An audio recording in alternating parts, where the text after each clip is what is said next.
Hello, Giants fans, and welcome to the latest Valentine's Views show. With me today to talk New York Giants is Tony Pauline, well connected NFL insider, now working for Sportskeeda, excuse me, which is a new gig for you, Tony. It is. They were the parent company of the place I used to work for. They wanted me to take over as far as, and they wanted to branch into the NFL. It's actually a large group of different sites. They have, I believe, it's the world's largest world wrestling site, and they do a lot of European and Asian sports that we don't concentrate too much on here, like cricket. But they do have a great mock draft simulator, which I help them update all the time. So that's always a lot of fun for fans. Well, no matter where your stuff is, it's always must read, especially at this time of year. So, as busy as it is, we appreciate the time and we appreciate the insight. So, with that said, let me start with this. You wrote something the other day that caught my attention about the top three wide receivers in the draft. Neighbors, Odunze, and Marvin Harrison.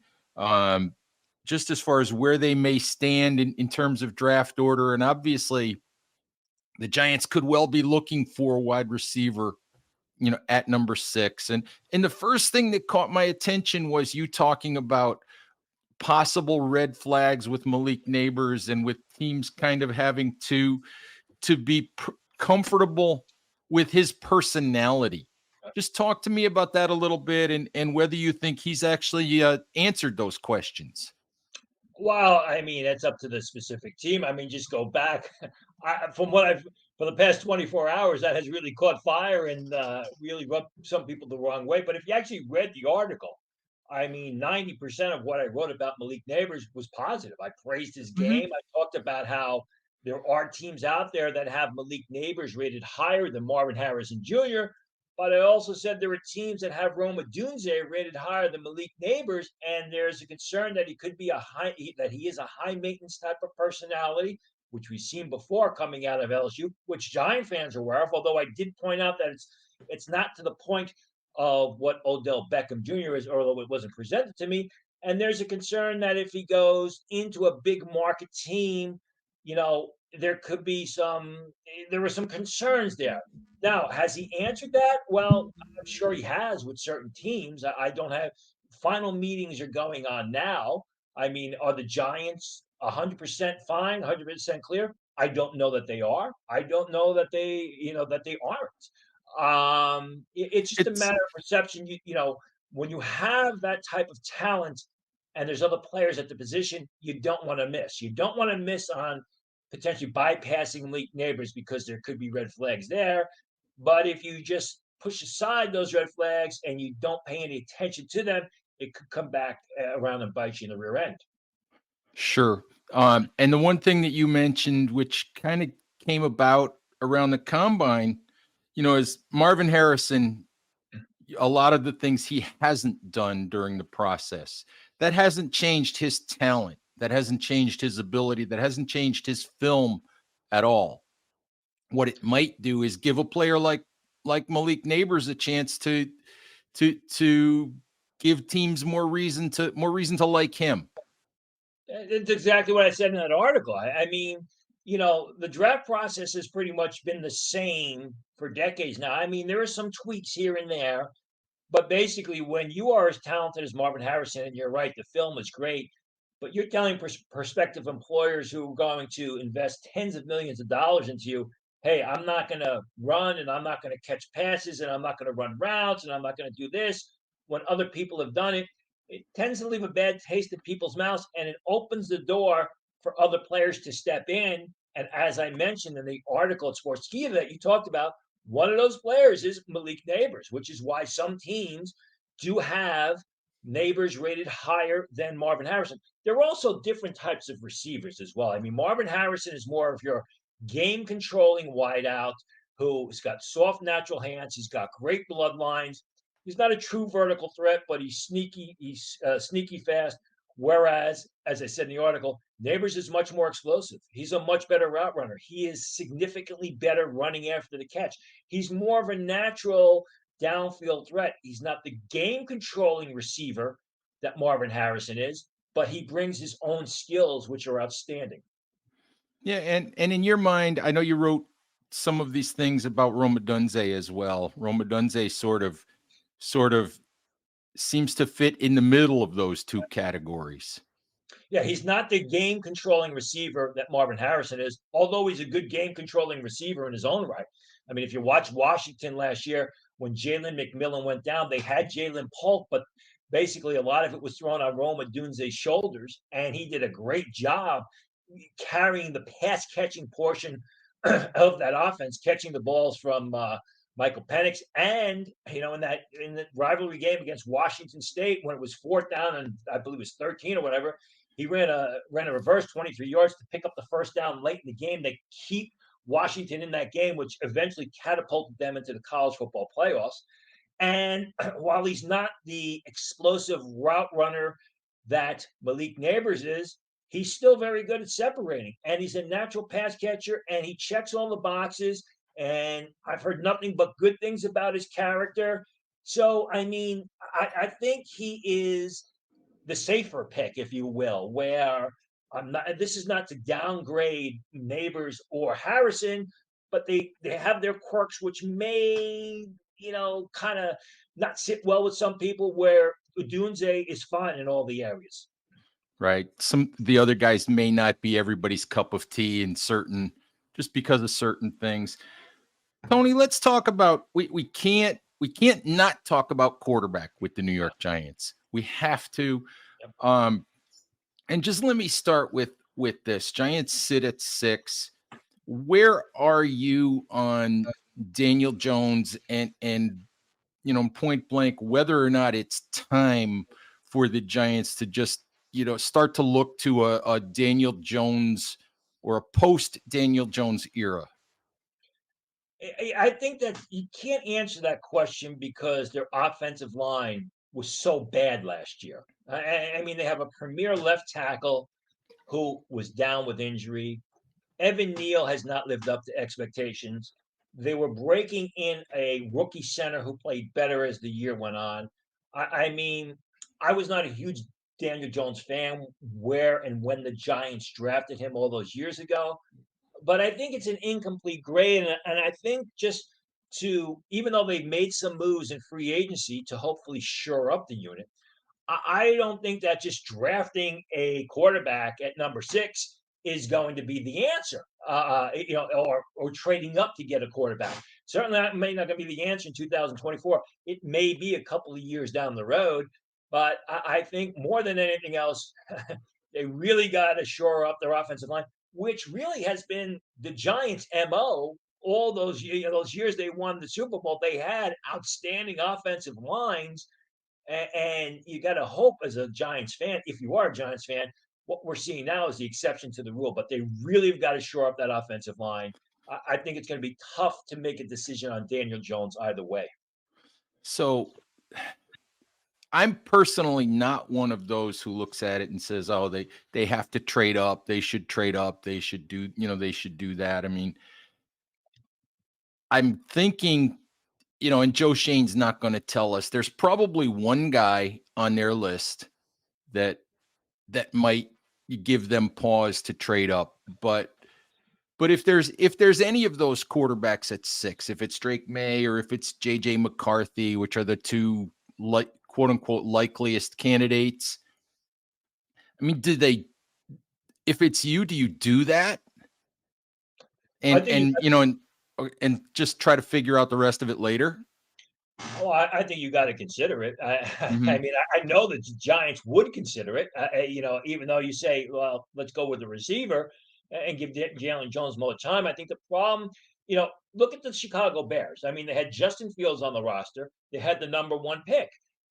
The specter of passing up Caleb Williams and staying with Justin Fields, could turn around and bite you in the rear end a couple of years down the road.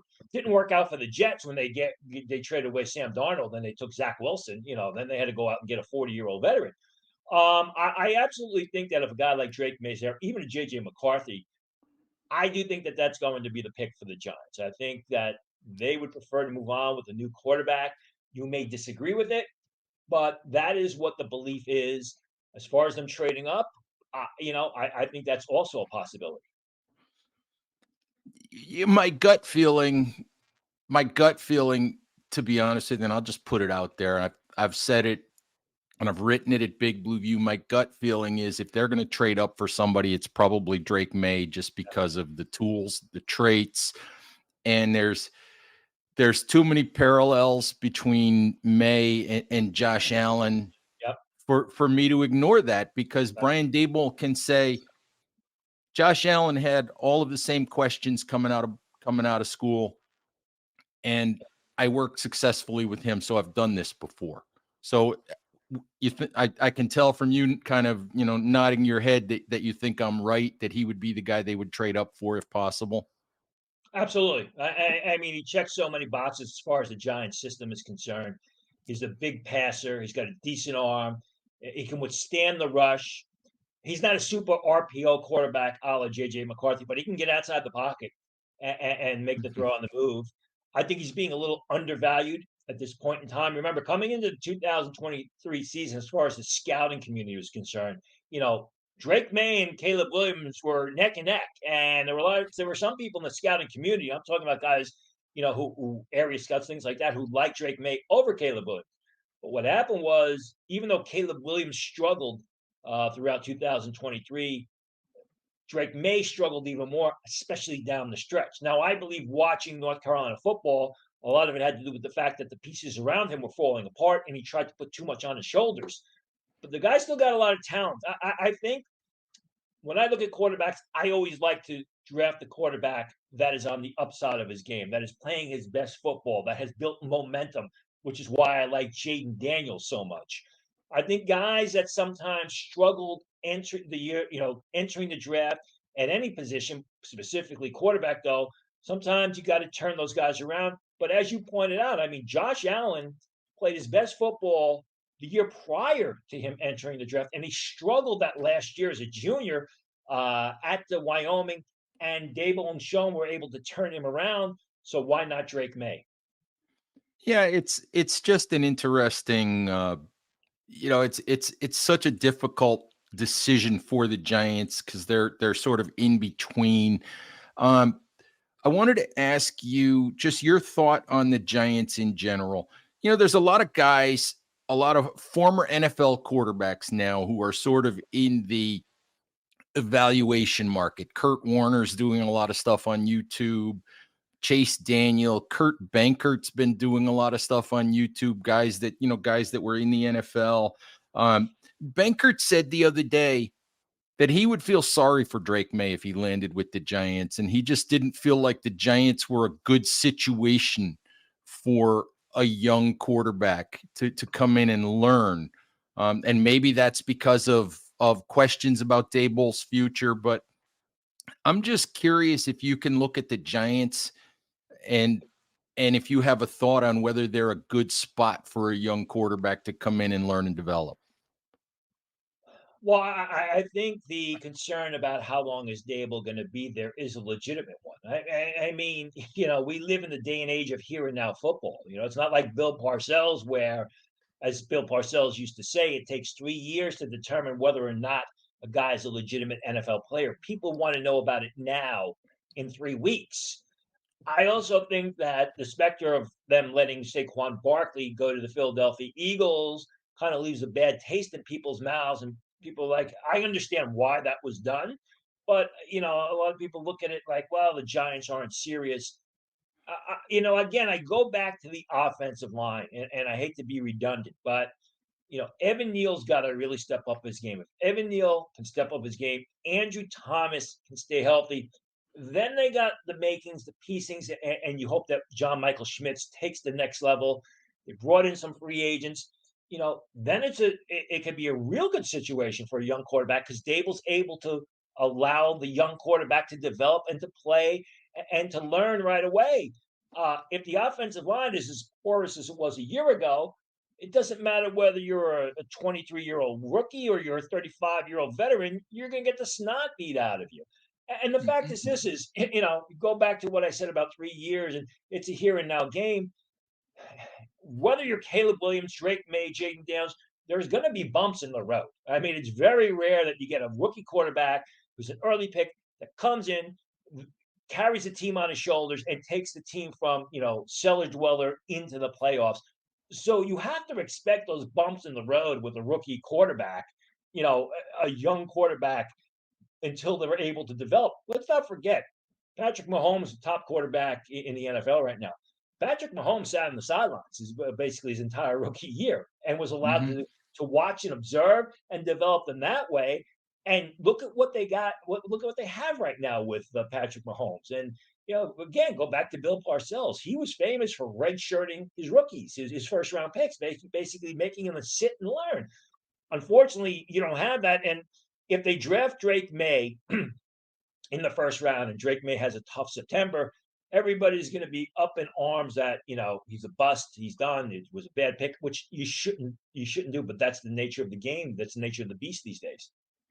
Absolutely. It's a you look at Jordan Love is the latest example, sat for a couple of years, sat for 3 years, but it's it always used to be, as you said, it used to be that quarterbacks would sit and learn and develop.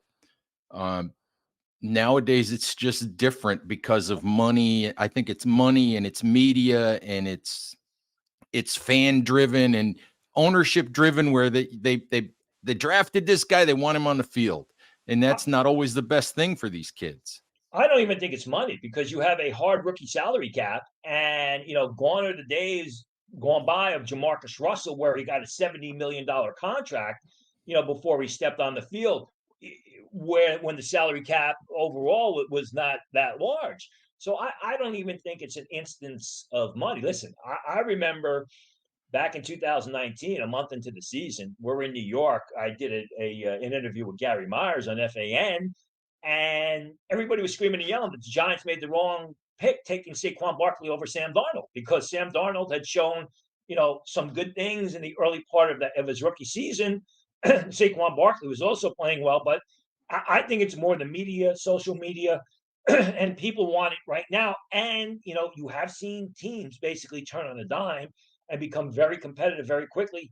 But the Kansas City Chiefs of the world, the Philadelphia Eagles of the world, they build and they sustain. You've got to have some patience. You could also end up like the New York Jets and be in year 15 of your 3-year rebuilding plan. So it can work both ways. Oh, the Jets, the Jets, the Jets. I used to have a contributor at Big Blue View who also did some Jets writing, and I used to give her unmerciful grief.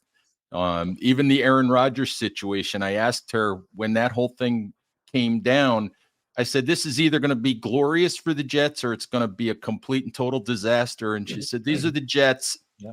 It'll be a disaster. Yeah. Like And I said, with the New York Jets, hope for the best, expect the worst. absolutely. You keep talking about offensive line, Tony, and I find it's so interesting because Joe Alt sits there. Joe Alt might go 5. He might be available when the Giants pick. He might go a pick or two after the Giants.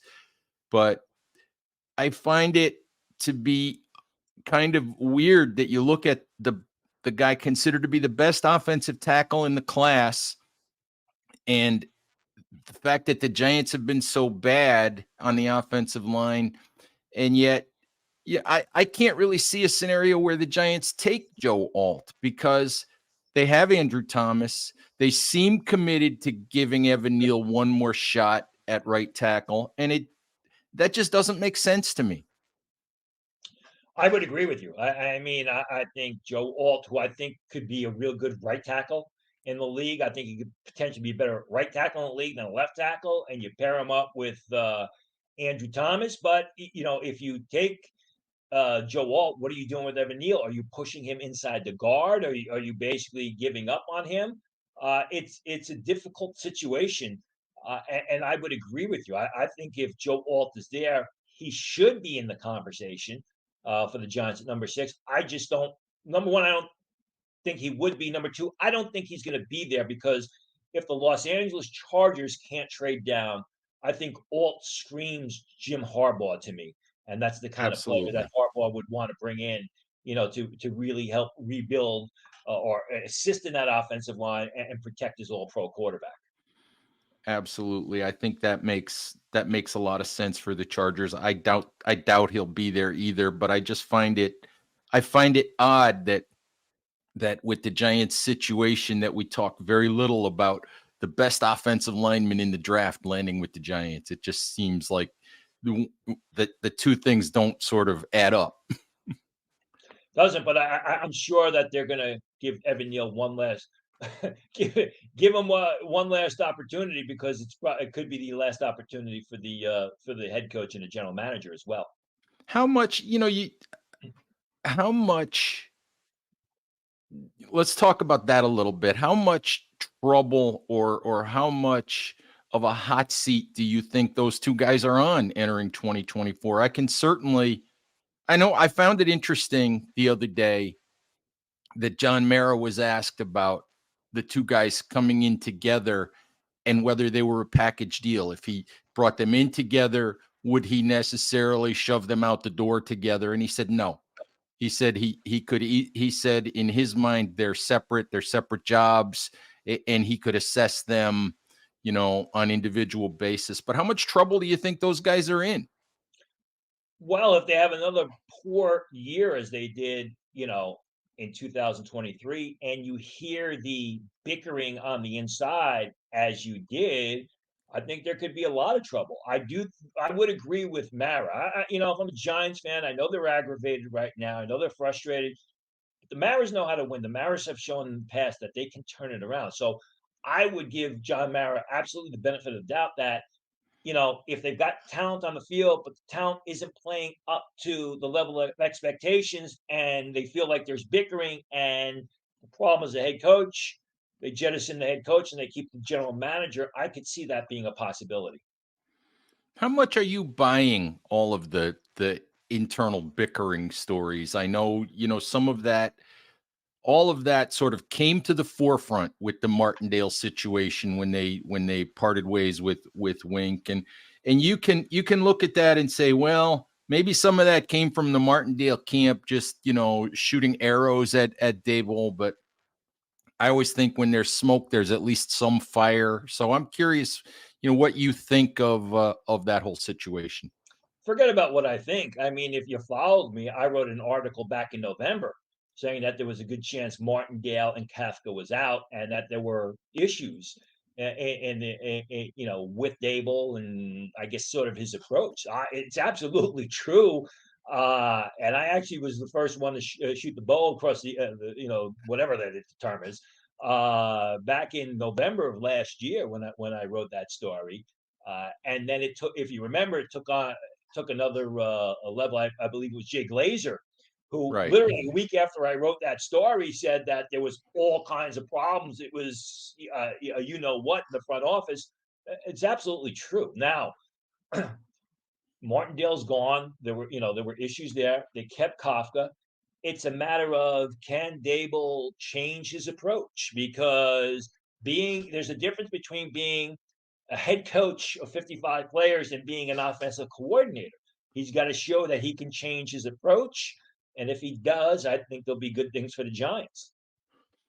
Yeah, it's people like to compare it to the sort of transformation that Tom Coughlin went through all those years ago. And I'm not sure that they're apples to apples, but there's obviously something that needs to change, at least behind the scenes in the way that Dable at least operates with the people around him. I mean, Coughlin had the benefit of coaching on the Parcells, and then he was the head coach of Boston College. And so, he was able to learn and end up with a Super Bowl championship. Dable now, it's a completely different game now. Hmm. You've different players, different personalities, different approaches. He's an outstanding coach. Uh, if he learns from past mistakes, I think the Giants will be okay. All right. Hey, Tony, the one thing I need to circle back to quarterback for a second because I don't think I ever clearly, got your take on JJ McCarthy. Just ceiling wise, in the in the media driven analysis of McCarthy when this, a few months ago, everybody said, oh, he's a second round pick. but he's going in the top 10. He might be going in the top 4. He might be the second guy picked. Just, are you surprised at all by any of that? By the fact that the NFL seems to love him more than the media at large that's just watched his all 22 or his YouTube clips, might like him? I'm not, because of the way quarterbacks have been overdrafted. I mean, I've said this all along about McCarthy. I think he's going to be a top 10 pick. I think he could be a top 4 pick. I don't think he's going to be the second pick of the draft. I think the Commanders are going to take Jaden Daniels, as they should, because he's an outstanding quarterback who's playing great football. As far as McCarthy's concerned, I mean, he did a lot of winning at Michigan the past 3 years. And while he wasn't throwing the ball a lot, he had 2 great games as a sophomore and junior against Ohio State, one of them in Columbus. And that game means everything, to those alumni, to those programs. And, oh, by the way, he helped lead the team to a national championship. Now, he's only throwing the ball 14, 15, 16 times a game throughout his career, and the spread between the amount of pass attempts that he has and Caleb Williams has and Drake May has, is enormous. But they didn't need him to throw the ball all that much because they had such a great offensive line that went 7 deep, and they ran the ball well.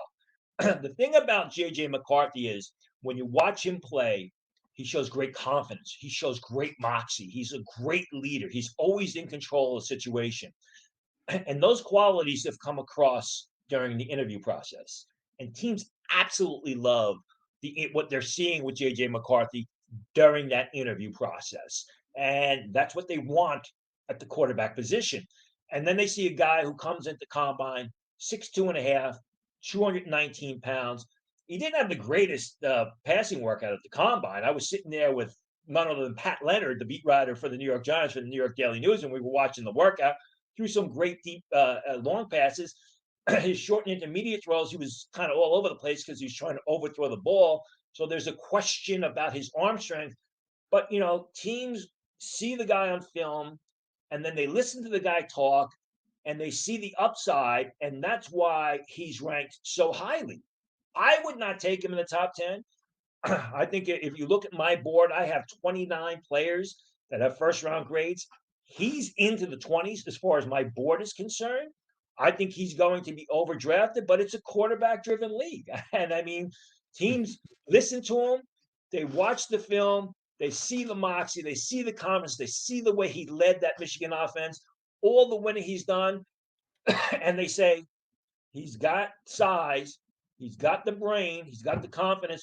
We are just going to help him take it to the next level. People tend to forget football coaches do exactly that. They coach football players. And when they see a guy who's big and athletic who maybe underperformed on the college level, or they see a guy who may be a little bit short on arm strength or some of the physical skills, but has it going between the ears, they feel they can coach that player to the next level and really get the best out of them. Yeah, it's and sometimes that works and sometimes it doesn't. A lot of times it doesn't at the quarterback position. It's a roll of dice. That's why the Giants, are basically drafted Daniel Jones and gave him a huge contract extension last year, but they're still talking for them taking a quarterback this year. You just keep swinging until you get it right, I guess. And sometimes you never get it right. Nope. All right. Hey, yeah, the New York Jets. There you go. All right. Hey, Tony, I appreciate the time as always. And hopefully we get to do this again, maybe after the draft. Sounds good. Right. Thanks for having me. Real quick, you just want to let people know where they can find your work on social and all that before I let you go? Sure. Go to Sportskeeda. A lot of articles there. One which kind of blew up the internet yesterday about with the receivers, which we talked about. We also have the mock draft simulator there, which I know Giant fans are going to absolutely love. You can be your own GM. You can go 1 round, you can go 7 rounds, you can go as many rounds as you want. So you can basically be your GM. And when the Giants come up, there's trade offers that are put in front of you. You can request trades. And it's a lot of fun. It's very addictive. So check me out at Tony Pauline. There's a link to the mock draft simulator. I've got a tweet posted there, and check it out. It's a lot of fun in the weeks leading up to the draft. All right, Tony, thanks again. Giants fans, thank you as always for listening. Please stay safe out there. Take care of each other, and we'll talk to you soon. Bye-bye.